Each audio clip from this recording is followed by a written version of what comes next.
दावत मुनाकिद की गई है। कल रात में हमारे कुछ साथियों ने मुझसे गुफ्तगू की, मुझसे बहुत सारी बातें पूछी। खास तौर पर 2024 के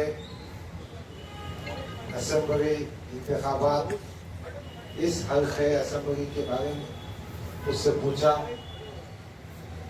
बहुत सारी बातें मैं उनसे कहना चाहता था, फिर मेरे जहन में आया एक अपने हमखियार, अपने चाहने वाले, अपने से मोहब्बत करने वाले, इनके साथ बैठ कर गुफ्तगू की जाए।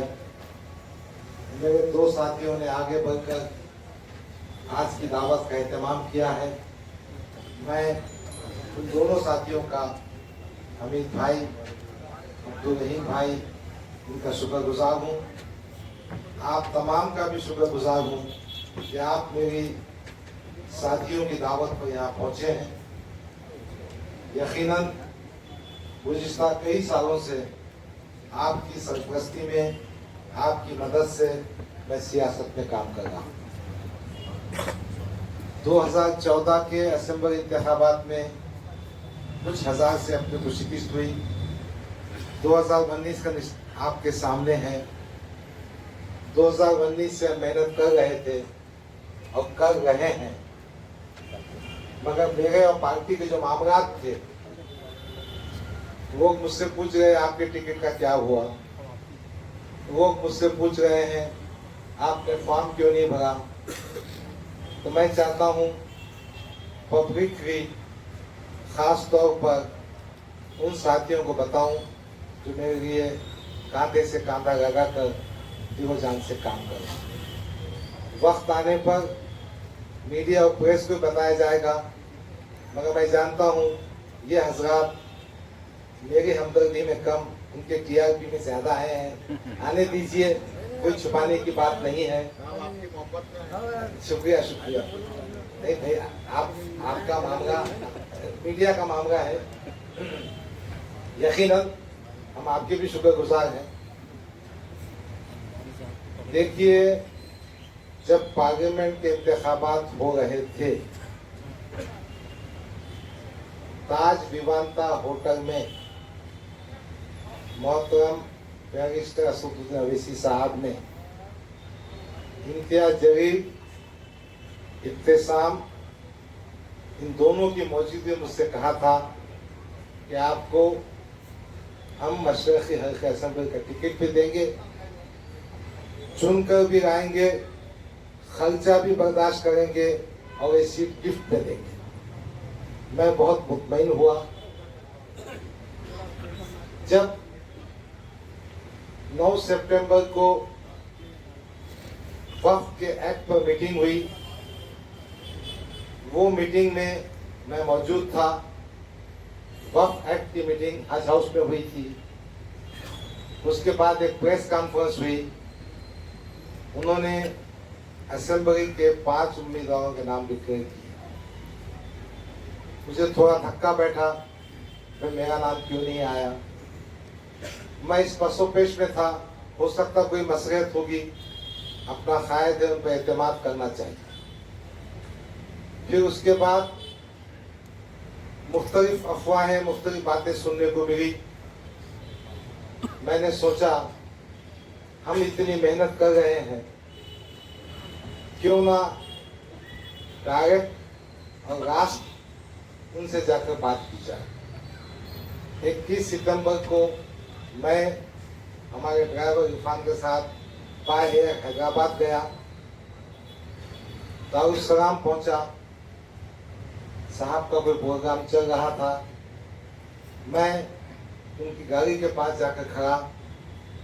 मैंने असदुद्दीन अवैसी साहब से कहा, साहब मुझे 5 मिनट का वक्त दीजिए, मुझे आपसे अहम और ज़रूरी बात करनी है।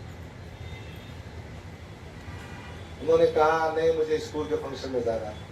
मैंने कहा भाई मैं आपकी गाड़ी में बैठता हूँ, मेरी बात सुन लीजिए। उन्होंने पूछा है कब तक हैं आप। मैंने कहा मैं जब तक आपसे बात नहीं हुई उसके लिए मैं आया हूँ, वो शाम के मुशायरे में आप आ जाइए। ठीक है। अब कायद है, पार्टी के सुप्रीमो है, बात तो सुनना पड़ेगा। मैं वापस होटल पर आया, मैं सोचते रहा, मैंने एक व्हाट्सएप डाला, फिर उनका जवाब आया, फिर मैंने व्हाट्सएप डाला। वो व्हाट्सएप भी मैं पब्लिकली डिक्लेयर करूंगा, बताऊंगा। मेरे समझ में ये आया कि पार्टी सुप्रीमो के पास मेरे लिए जो गुज़िश्ता 10 साल से पार्टी का काम कर रहा है और माली मामलात में अल्लाह के फजल करम से बेदार हूं, जेब से पैसे खर्चता हूं। मैंने लाखों करोड़ रुपये पार्टी के लिए कौम मिलत के लगाए हैं। मैंने कोई एहसान नहीं किया, मैंने अपना हक अदा किया। मैं महाराष्ट्र का कारगुजार सदर था, जहां मॉब लिंचिंग वहां पहुंचा, बड़ा मुझे थोड़ा सा तकलीफ हुई। मैं मुशायरे में नहीं गया, सुबह की फ्लाइट से मैं वापस आ गया और दिन भर सोचते रहा। फिर मैंने सोचा एक खत तहरीरी शक्ल में अपन बैरिस्टर नवीद साहब को देना चाहिए। वो खत मैंने 23 तारीख को भेजा, उनको 5 बजे मिला। वो खत की कॉपी आपको दे देता हूँ, अल्लाह ने चाहा तो चंद दिनों में अखबार में भी छाप दूंगा। वो खत मैंने उर्दू में तहरीर किया था, मैंने उसका हिंदी में जो देवनागरी लिपि पे लिखा हूँ, पहले मैं आपको खत पढ़कर सुना देता हूँ। वो खत कुछ इस तरह है। मोहतरम असदुद्दीन अवैसी साहब, कौमी सदर मजलिस इत्तेहाद मुस्लिमीन और मेंबर ऑफ पार्लियामेंट हैदराबाद, अस्सलाम वालेकुम रहमतुल्लाहि व बरकातुहू। उम्मीद के मिजाज ग्रामी बखैर होंगे। हफ्ते के दिन बतारीख 21 सितंबर आपसे मुलाकात हुई, फिर व्हाट्सएप पे मैसेजेस आप तक पहुंचे, आपका जवाब भी आया। मैंने महसूस किया कि मैं अपनी बात आप तक सही और मुकम्मल अंदाज में पहुंचा नहीं सका, इसलिए इस तहरीर के जरिए आपको अपनी बात बता रहा हूं। सदर मोहतरम, मेरी उम्र 66 साल की हो चुकी है और मैं समझता हूं 2024 असेंबली इलेक्शन मेरी जिंदगी का आखिरी इलेक्शन हो सकता है। 2014 के असेंबली इलेक्शन में मैंने पहली बार मजलिस के टिकट पर 60,000 वोट लिए थे। 2014 से 2019 तक मैंने मेहनत की। 2019 में 80,036 वोट हासिल किए। अब यहाँ के जो पॉइंट्स है वो सुन लीजिए। 2019 में मेरा टिकट बहुत देर से डिक्लेयर हुआ, जिसके नतीजे में गैर यकीनी कैफियत सूरत हाल थी। समाजवादी पार्टी और एमआईएम महाराष्ट्र के दूसरे असेंबली हलकों में गठजोड़ हुआ, मगर मेरी गुजारिश के बावजूद मेरे मशरकी हल्के असेंबली में समाजवादी उम्मीदवार करीम कुरैशी आया और 5,555 वोट खाया। इस तरह नुकसान हुआ।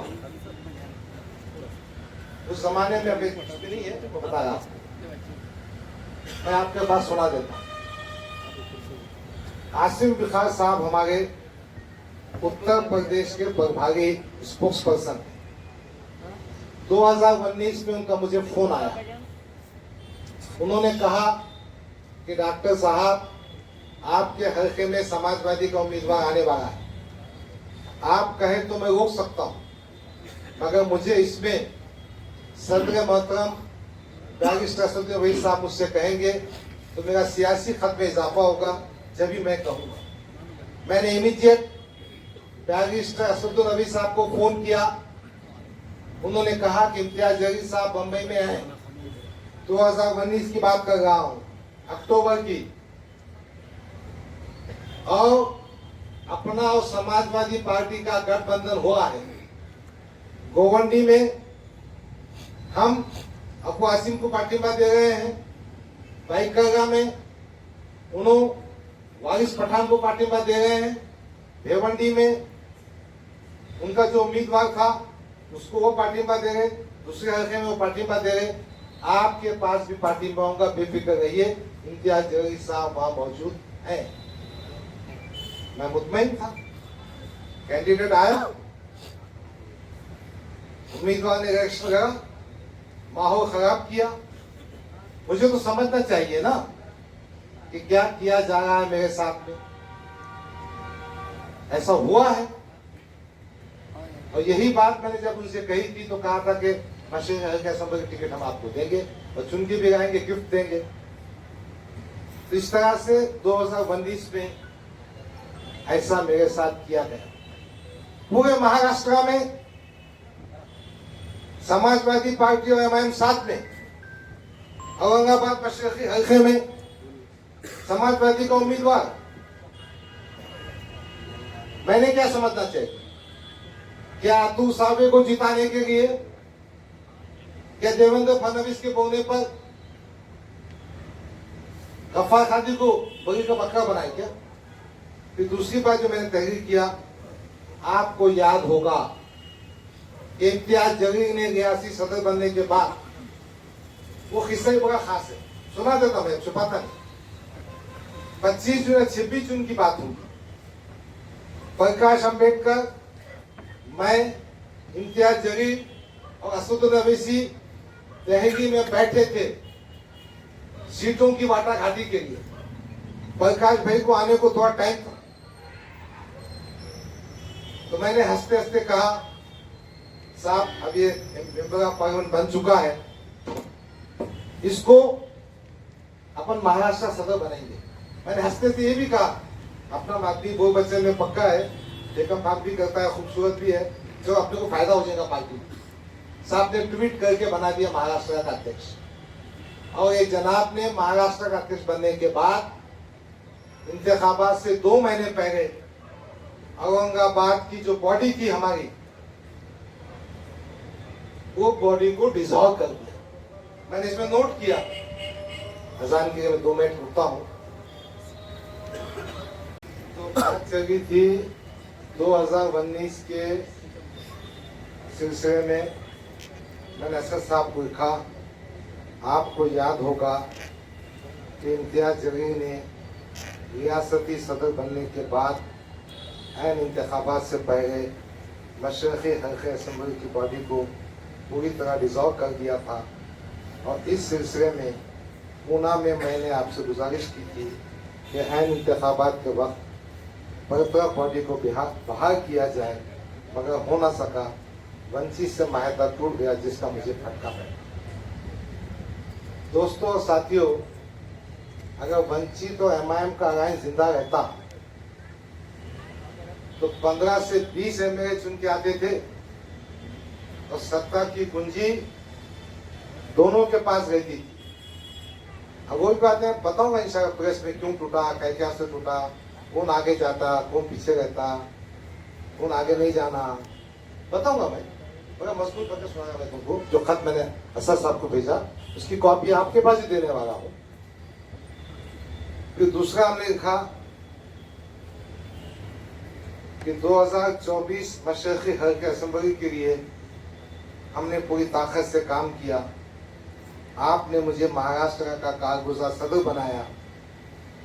मैंने पूरे महाराष्ट्र के इलाकों का दौरा किया, खास तौर पर फसादात के मुतासरीन की अरबाब इख्तिदार के सामने नुमाइंदगी की, इंसाफ दिलाने की कोशिश की, और लाखों रुपये की माली एयानत की।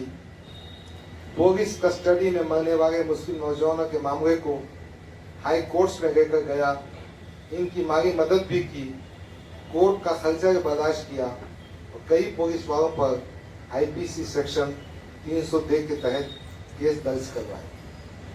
महाराष्ट्र में जहां जहां मॉब लिंचिंग हुई, वहां मैं बाजार तक खुद पहुंचा, इन अफराद खानदान को दिलासा दिलाया, पुलिस में नुमाइंदगी की, पैसों से मदद की।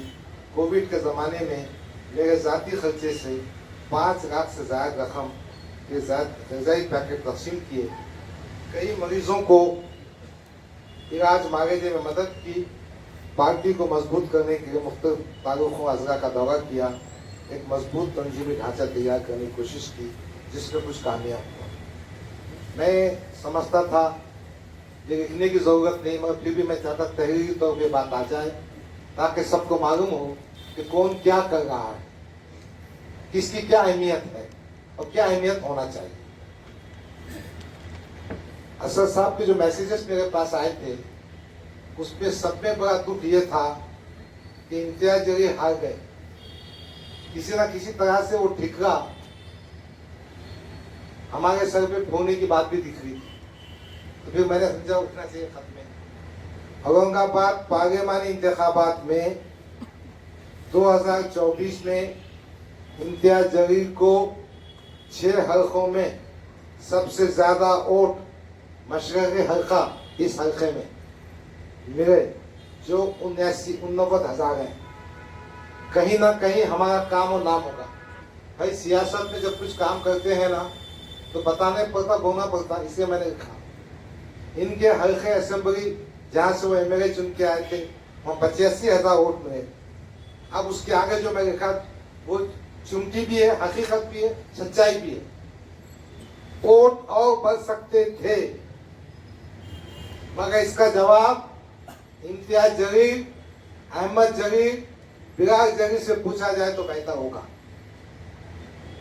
पैसे खर्चने में हाथ रोकना, तमाम ओहदेदारों और कारकुनों को बंधुआ मजदूर समझना, ये इनकी सबसे बड़ी गलती रही। और दूसरी बात यह है कि पार्लियामेंट के हल्के में मुस्लिम वोटर्स की तादाद 22% है। यानी मुसलमान कितने टक्के हैं? अपन ने जो सोशल इंजीनियरिंग किए थे प्रकाश अम्बेडकर को लाके, तो 13% बढ़ गए, तो 35 से 36% में चुन के आए 4,000 वोटों से। अब हमने गुत्ता किया सबके काम करने का, तुम यूटी तोड़ते जाएंगे। खैर, आदर्श का भरोसा काम नहीं आया। वंचित का तकरीबन 1.5 लाख वोट हम खो चुके थे। इसलिए बराए मेहरबानी आपसे गुजारिश है कि इम्तियाज की शिकस्त के आप सही तौर पर असेस करें। मैंने कायदे मोहतरम को लिखा। 2024 में मशरक़ी हल्के असेंबली में मैंने तकरीबन 200 वोटर्स रजिस्ट्रेशन कैंप लिए। आज माशाअल्लाह वोटर लिस्ट में तादाद बहुत ज्यादा है। मैंने मशरक़ी हल्के असेंबली में समाज के मुख्तलिफ तबकात से बिलखुसूस नाराज ग्रुप से दिल जीतने का काम किया हूँ। साबिका नाराज कारपोरेटर्स का दिल जीतना भी कोई मुश्किल काम नहीं, इंशाअल्लाह वो हो जाएगा। 2 इंतखाबात हारने के बाद 2024 के इंतखाबात में मैंने महसूस किया अवाम की बेपनाह हमदर्दी मेरे साथ है। मेरी टीम में मेरे चाहने वाले बहुत पेश हैं, बहुत तुंदई और जाफिशानी से काम कर रहे हैं। मेरा टिकट डिक्लेयर ना होने की वजह से अवाम में सवालात उठ रहे हैं। मुझे औरंगाबाद मशरक़ी हल्के असेंबली से इलेक्शन लड़ना है, किसी दूसरे हल्के से नहीं। आपसे गुजारिश है कि मुंदरजा बारह नुकारात की रोशनी में औरंगाबाद मशरक़ी हल्के का टिकट डिक्लेयर करें, ताकि मुझे काम करने में आसानी हो। अगर आप टिकट देना नहीं चाहते हैं तो बराए कम इतना एहसान तो कीजिए, मुझे बता दीजिए। यही बात करने के लिए मैंने 5 मिनट का वक्त मांगा था। घंटों कई दिन अपनी मेहनत पैसे के साथ जिस लीडर की खिदमत में फिरता रहा, वो मुझे 5 मिनट का वक्त नहीं दे सका। डॉक्टर साहब तुम आगे बढ़ो, डॉक्टर साहब तुम आगे बढ़ो। यही बात करने के मैंने आपसे 5 मिनट का वक्त मांगा था, मगर मुझे ना मिल सका। एक बात और जिक्र करना जरूरी समझता हूँ, आप जो कहेंगे वो पार्टी फंड देने को मैं तैयार हूँ, और मुझे पार्टी की तरफ से इलेक्शन की कोई माली मदद नहीं चाहिए। सिर्फ आप और अकबर भाई हमारी तशरीह मुहिम में आना जरूरी है। आपसे गुजारिश है कि मुझे 2024 मशरक़ी हल्के असेंबली औरंगाबाद का टिकट दिया जा रहा है नहीं, मुझे बताया जाए, मैं आपका शुक्रगुजार रहूंगा। एक और बात की गुजारिश है, इस तहरीर के जवाब में ताखीर ना करें तो बेहतर होगा। मैंने ये खत 23 तारीख को मोहतरम बैरिस्टर सदवी साहब को भेजा, शाम में 5 बजे व्हाट्सएप और मेल वगैरह भेजा हूं, उसका रिकॉर्ड मेरे पास मौजूद है। और आज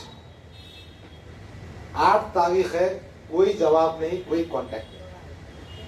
फिर मैंने महसूस किया कि बात समझना चाहिए, इसलिए मैंने फॉर्म भी नहीं भरा, न डीडी भरा, न दरखास्त दी।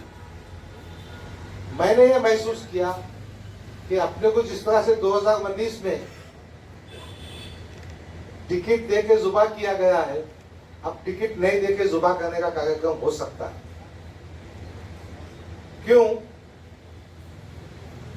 जब टिकट दूसरी पार्टियों के बढ़ जाएंगे, जब दूसरे दरवाजे बंद हो जाएंगे, जब हमको रिफ्यूज करने के बाद हम कहां जा सके। देखो भाई, सियासत में वो क्या करते हैं, अपने मकसद के आगे जाते हैं। यही उन्वान, यही बात मैं आप तक पहुंचाना चाहता हूं। मैं एक बात मानता हूं, यहां जितने भी लोग बैठे हैं वो जिम्मेदार हैं, मेरे सरप्रस्त हैं। मैं सिर्फ आपसे ये पूछने खड़ा हूं, आप मेरी रहनुमाई कीजिए, मुझे रास्ता बताइए, मैंने क्या करना चाहिए। मैंने ऐसा महसूस किया कि मेरी पार्टी एक कमजोर कैंडिडेट देना चाहती। आज मैंने इस हल्के में इतना काम किया है कि अल्लाह के फजल करम से ये सीट एमआईएम के टिकट पर चुनकर आ सकता हूं। और कौन ऐसी पार्टी है जो विनिंग कैंडिडेट को टिकट ना देते हुए ऐसे कमजोर कैंडिडेट टिकट दे जो अतुल सावी की जीत की वजह बने। बस यही सवाल। अब मुझे क्या करना चाहिए, आप मुझे बताइए। मैं कई रातों से सो नहीं पाया। मेरे अफराद खानदान मुझसे पूछते हैं कि गफ्फार कादरी, तुमने यहाँ 5 लाख दिए, यानी 2 लाख दिए, यहाँ गए, रात में जागे, दिन में घूमे, और तुम्हारी पार्टी क्या कर रही। मेरे वो साथी जो मेरे खाने से खाना का काम करते हैं, उनका सियासी मुस्तकबिल क्या होगा अगर ये फैसला इंतहा जबरी करता है।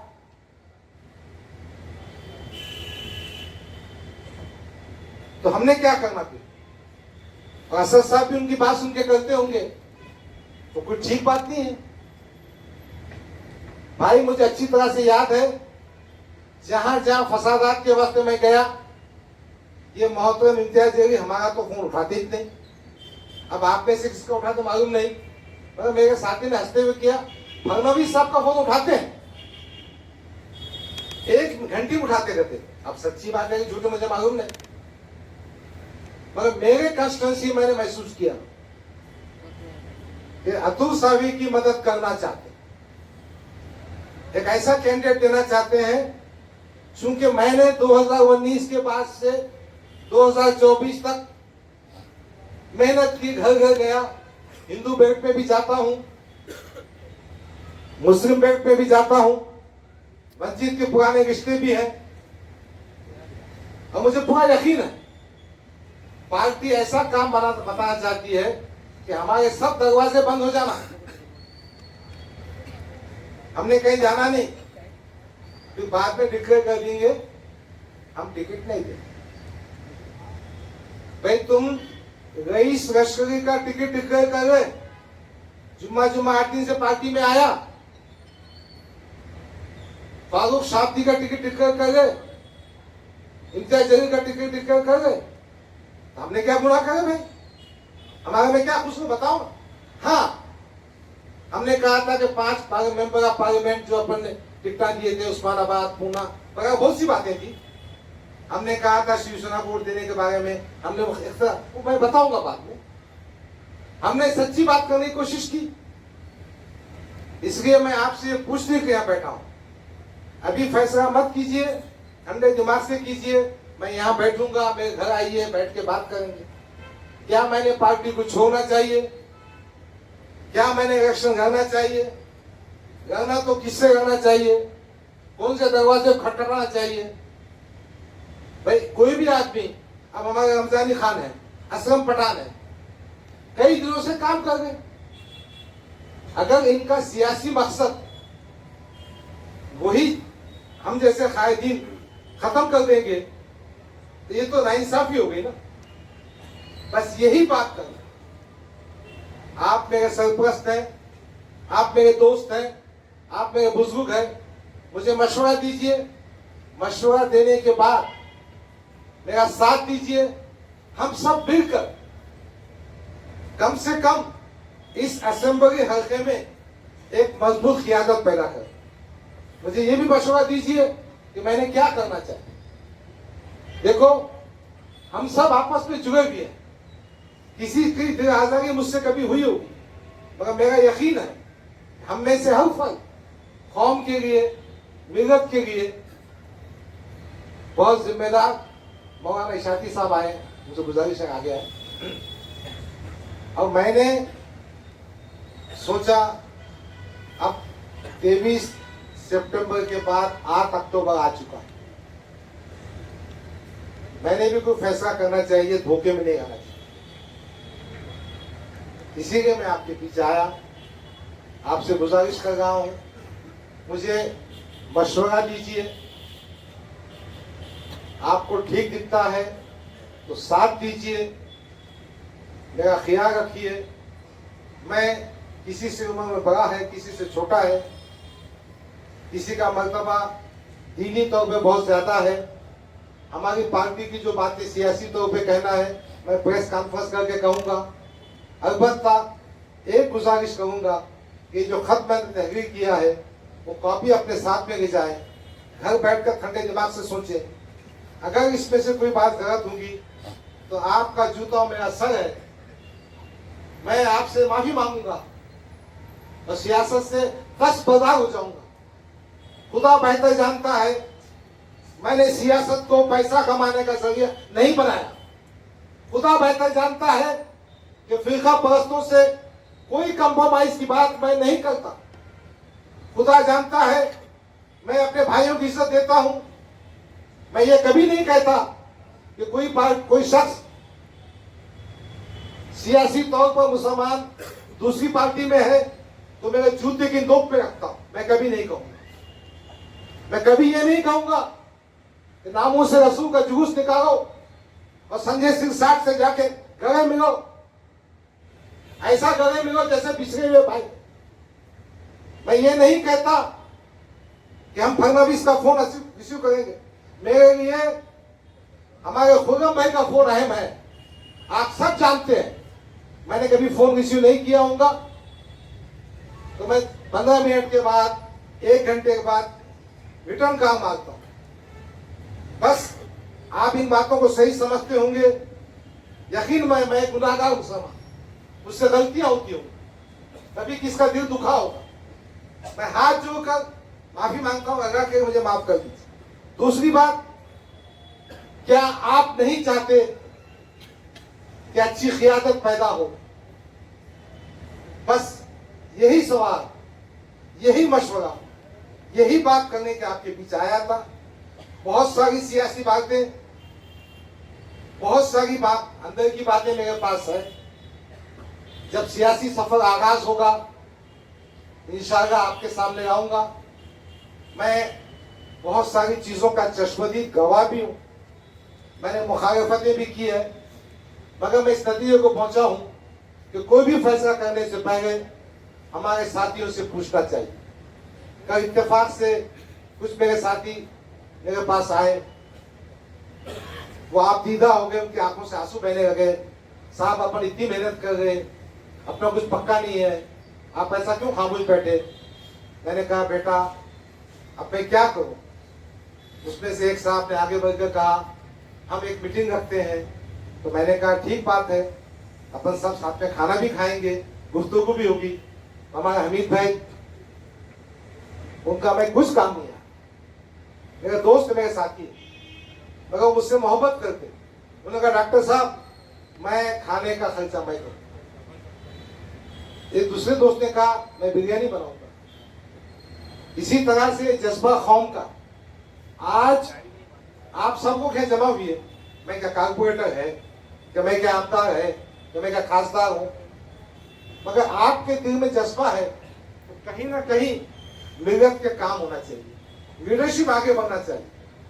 पर एक बार फिर दिल की गहराइयों से मैं आपसे गुजारिश करता हूं कि आप हमें मशवरा दीजिए, हमको साथ दीजिए, हमको रास्ता बताइए, हमारी सरपरस्ती कीजिए।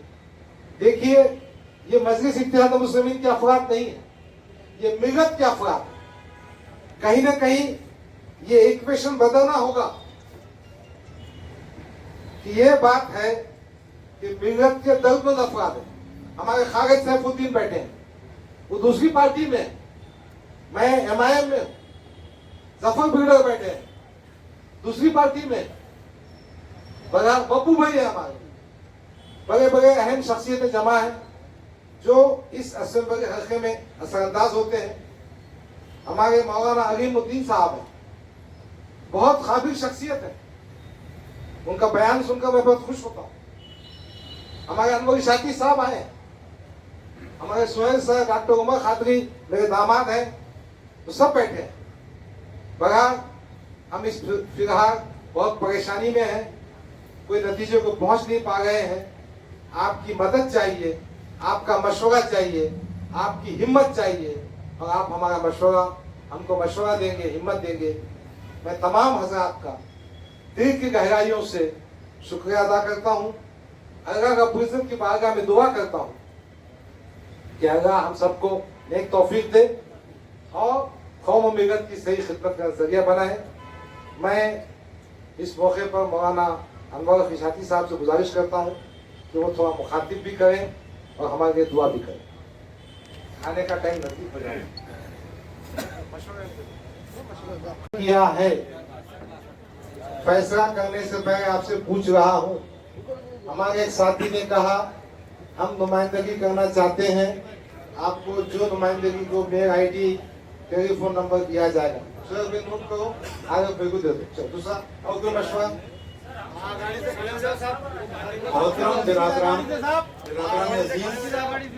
मशवरा वगैरह आपका बहुत अच्छी बात है, वो पर्सनल में कर दीजिए, ये यहाँ दीजिए, लेकिन अब ख्यालात का इजहार इसलिए मत कीजिए कोई कि डॉक्टर साहब ने जिस दर्दमंदी से अपना दुख बयान किया है उसका तासुर खत्म हो जाएगा। अब कोई और तकरीर करता है तो मेरी दरखास्त है कि आप दुआ कीजिए और अपने मशवरे डॉक्टर साहब को बाद में दीजिए या अभी दीजिए, खाने के दौरान दीजिए या अभी भी दे सकते हैं। डॉक्टर साहब, आप पार्टी से रहो कि अपक्ष रहो, सारी कौम इंशाल्लाह आपके साथ रहेगी।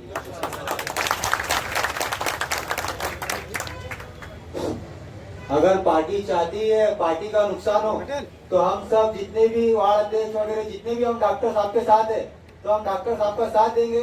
डॉक्टर साहब जहाँ भी जाएंगे इंशाल्लाह हम उनके साथ रहेंगे और जल्द से जल्द हम असद साहब को यही बोलना चाहेंगे, जो भी एक्शन लेना है, जो भी बात करना है, जल्द से जल्द करिए, वरना गफ्फार कादरी साहब आप जा रहेंगे इंशाल्लाह हम आपके साथ रहेंगे वहाँ पर।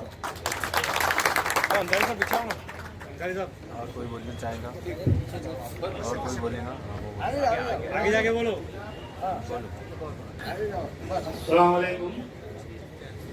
मैं 2013 से डॉक्टर साहब के साथ काम कर रहा हूँ और मुझे मालूम है डॉक्टर साहब एक खुलेआम बोल देते, दिन में कोई बात नहीं रखते, कोई भी बात नहीं रखते, आज तक नहीं रखे उन्होंने दिल में। और डॉक्टर साहब आपने दिल में नहीं रखना बोले, दिल में रखने वाला बहुत झूठा आदमी रहता।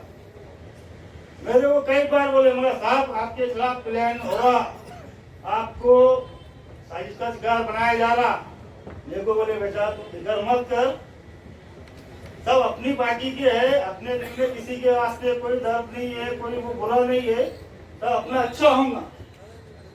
फिर आज हमारे ये मालूम पड़ रहा कि अब 5 सीट डिक्लेयर हो गए, डॉक्टर साहब का नाम नहीं लिया गया, जबकि वर्किंग प्रेसिडेंट है डॉक्टर साहब महाराष्ट्र के।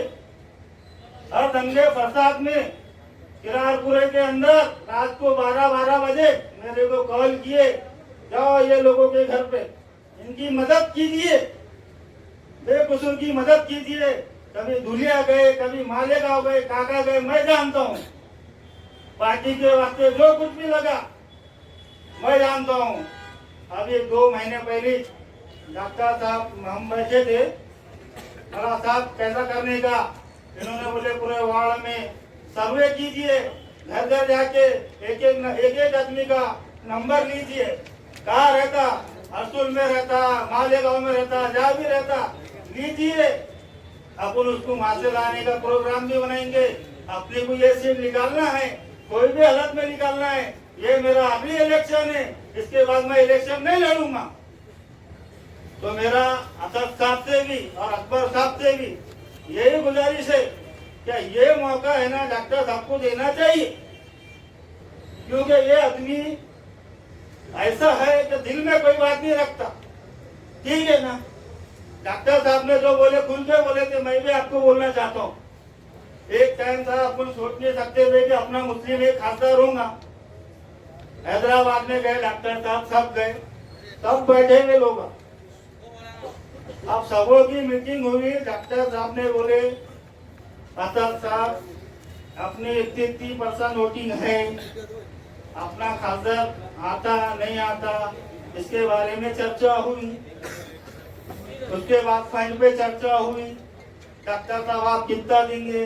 डॉक्टर साहब ने बोला जो भी कारपोरेटर देंगे उससे दुगना मैं दूंगा। ये मेरे को सब मालूम है, मैं डॉक्टर साहब की एक एक बात से वाकिफ हूँ और वो क्या शख्सियत है मेरे को मालूम है। आज मैं 10-12 साल से 15 साल से काम करता, मगर इम्तियाज जलील मेरे को पहचानता नहीं। गली में महल्ले में कहीं भी आया, डॉक्टर साहब मेरे गले में हाथ डाल दे, मैं उनके वास्ते कभी भी हाजिर और वो मेरे वास्ते कभी भी हाजिर। जिनसी पॉलिटिशियन का मसला हो, कैश का मसला हो, टेनिस का मसला हो, फसाद का मसला हो, मैंने खुद कई बार डॉक्टर साहब को बोल के ये फोन किया कि डॉक्टर साहब ये बेगुनाह लड़का है, जेल में है, आप उसकी मदद कीजिए। वो फौरी तौर पर हाजिर हुए।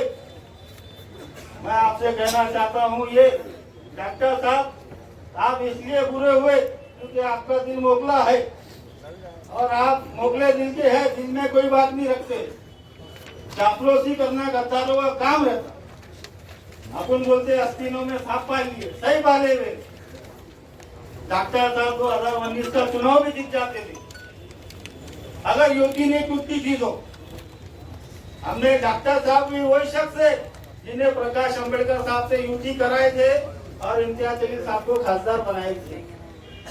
मैं बात का गवाह हूँ, पुणे के अंदर गए डॉक्टर साहब, हम प्रकाश अंबेडकर साहब से बात कर रहे, गिरिजवाड़ी गए, 19 में भी गए, हर चौक गए, गार घेड़ा गए, हमने 10 घंटे प्रचार किया। ये हमारे उसका कोई फायदा नहीं था, मगर हमने पार्टी के वास्ते काम किया और पार्टी अपन बोले अपनी पार्टी एक आ गई। ये अंदर का इलेक्शन लड़ना मामूली इलेक्शन नहीं, मामूली इलेक्शन नहीं है भाई अंदर का इलेक्शन लड़ना। और आप लोग सोच रहे होंगे क्या कोई कारपोरेटर बन जाएगा, कोई वो टिकट मांग लेगा, फिर उसको टिकट दे देंगे। कारपोरेटर अलग होता, आमदारी अलग होती।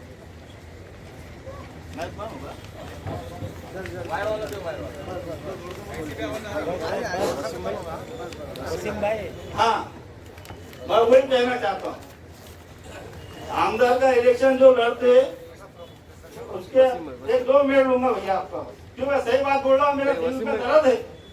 मेरे को अभी तक का 500 लोगों ने पूछ लिए आपके डॉक्टर साहब का क्या हुआ। मैं उनको नजदीक भी नहीं जा रहा, मैं आपसे बात भी नहीं कर सकता, क्योंकि मेरे को उसकी तकलीफ है। क्या बोलूं, मेरे को जितनी 5 सीट का उन्होंने ऐलान किया सब साहब ने, मगर डॉक्टर साहब का ऐलान क्यों नहीं हुआ, तो मेरे को बहुत तकलीफ हुई। आमदार इलेक्शन लड़ने के वास्ते बहुत लोगों को कंप्रोमाइज करना पड़ता, किसको किसको मैनेज करना पड़ता, क्या क्या करना पड़ता, ये हमको मालूम। क्योंकि मैं 3 महीने से डॉक्टर साहब के संग कंटिन्यू कंधे पे कंधा लगा के खड़ा था।